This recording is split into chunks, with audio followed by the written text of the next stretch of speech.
보잘것없어 보이는 선택과 버팀이 모여 인간은 자기만의 도를 완성한다. 박 작가와의 만남이 좋은 까닭은 단순하다. 그는 나를 평가하지도 재촉하지도 않는다.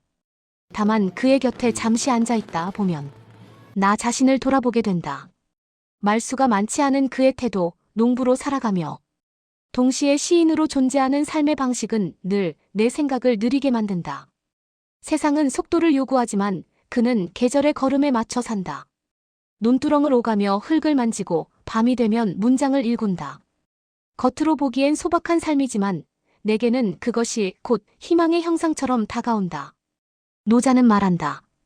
큰 돈은 드러나지 않는다. 박 작가의 삶이 그렇다. 번듯한 명함도 요란한 수식도 없지만 그의 하루에는 방향이 있다.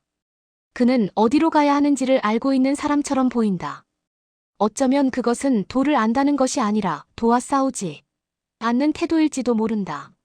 며칠 전 우리는 허름한 평상에 앉아 이런저런 이야기를 나누었다. 바람에 벼잎이 스치는 소리가 마치 낮은 낭독처럼 들리던 오후였다. 그가 조용히 입을 열었다.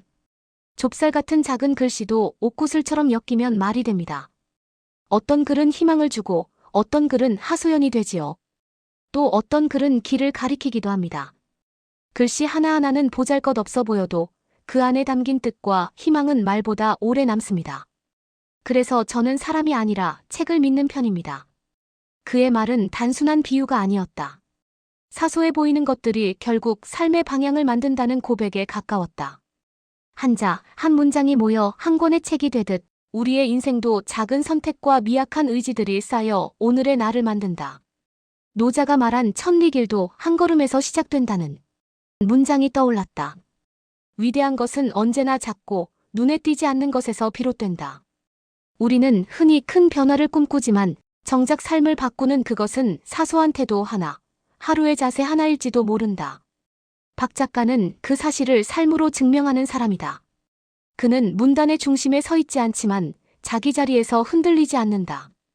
그것이야말로 가장 단단한 중심이 아닐까. 잠시 침묵이 흐른 뒤 그는 다시 말을 이었다. 풀처럼 흔들리며 살아도 쉽게 눕지 않으려는 작가들이 있습니다. 태풍이 몰아쳐도 자존심을 팔지 않고 작품에 몰두하는 이들이 있지요. 하지만 그들에게는 작은 화분 같은 공간조차 없습니다. 아무도 찾아주지 않는데 꽃만 피우고 향기만 낸들 무슨 소용이 있겠습니까? 그의 목소리는 담담했지만 그 안에는 오래된 체념과 연민이 함께 섞여 있었다. 세상은 성과를 요구하고 예술마저 효율로 재단한다. 팔리지 않는 문장, 조회수 없는 노래, 관객 없는 무대는 곧 실패로 취급된다. 그러나 예술은 원래 그런 것이 아니지 않은가. 노자는 쓸모없음의 쓸모를 말했다. 당장 돈이 되지 않는다고 해서 의미가 없는 것은 아니다. 생활고에 시달리면서도 펜과 붓을 놓지 못하는 사람들이 있다. 그들은 큰 무대를 바라지 않는다. 다만 잠시 숨을 고를 수 있는 의자 하나, 자신이 틀리지 않았다는 최소한의 확인을 원할 뿐이다. 박 작가는 말한다. 작가들은 길이 고단하다는 것을 알면서도 걷는 사람들이다. 다만 누군가 잠시 쉬어갈 자리를 내어준다면 다시 일어설 힘을 얻는 존재들이라고. 나는 그 말을 들으며 노자의 또 다른 문장을 떠올렸다. 약한 것이 강한 것을 이긴다. 강한 자는 스스로를 증명해야 하지만 약한 자는 버티는 것만으로도 이미 강하다. 끝내 포기하지 않는 태도, 그 자체가 희망의 다른 이름일지도 모른다. 그의 말은 내 마음속에 오래 머물렀다. 희망이란 무엇일까? 거창한 구호일까? 밝은 미래에 대한 약속일까? 아니면 이렇게 힘겨운 길을 묵묵히 걷는 이들의 뒷모습일까? 세상은 그들을 외면할지라도 그들이 흘린 땀과 눈물은 결국 누군가의 삶에 스며든다. 씨앗은 늘 보이지 않는 곳에서 자란다. 논두렁에서 시인으로 살아가는 박 작가의 모습은 나를 돌아보게 만든다. 그의 단단한 걸음 앞에서 나는 종종 작아진다. 글을 쓰는 사람으로서, 삶을 견디는 사람으로서 나는 얼마나 쉽게 조급해지는가. 얼마나 자주 남의 속도를 따라가려 하는가. 코로나 이후 많은 작가와 가수, 지역 예술인들이 더 깊은 고난 속에 놓였다. 무대는 사라지고 만남은 줄었으며 생계는 더욱 불안해졌다. 그럼에도 여전히 쓰고 노래하고 그린다. 그것은 희망을 믿어서라기보다 그 외의 삶을 알지 못하기 때문일 것이다. 도를 따르는 사람은 억지로 살지 않는다.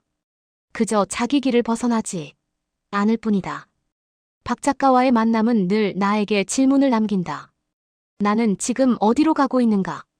무엇을 위해 쓰고 있는가? 그리고 무엇을 지키고 싶은가? 노자가 말한 무의는 아무것도 하지 않는 그것이 아니라 억지로 하지 않는 삶이다.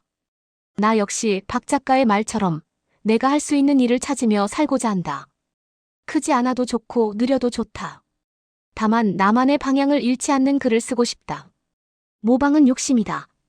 예술은 심연 속 깊은 곳에 박혀있는 보석을 꺼내어 나만의 보석으로 만들 때 비로소 빛난다. 그 빛은 화려하지 않을지라도 오래 남는다. 박 작가의 삶이 그렇듯 나 역시 그런 빛을 품은 그를 향해 오늘도 한 걸음 내디딘다. 힘들어하는 작가, 예술가의 마음을 훔치지 않는 사회이길 소망합니다. 이재윤 생각.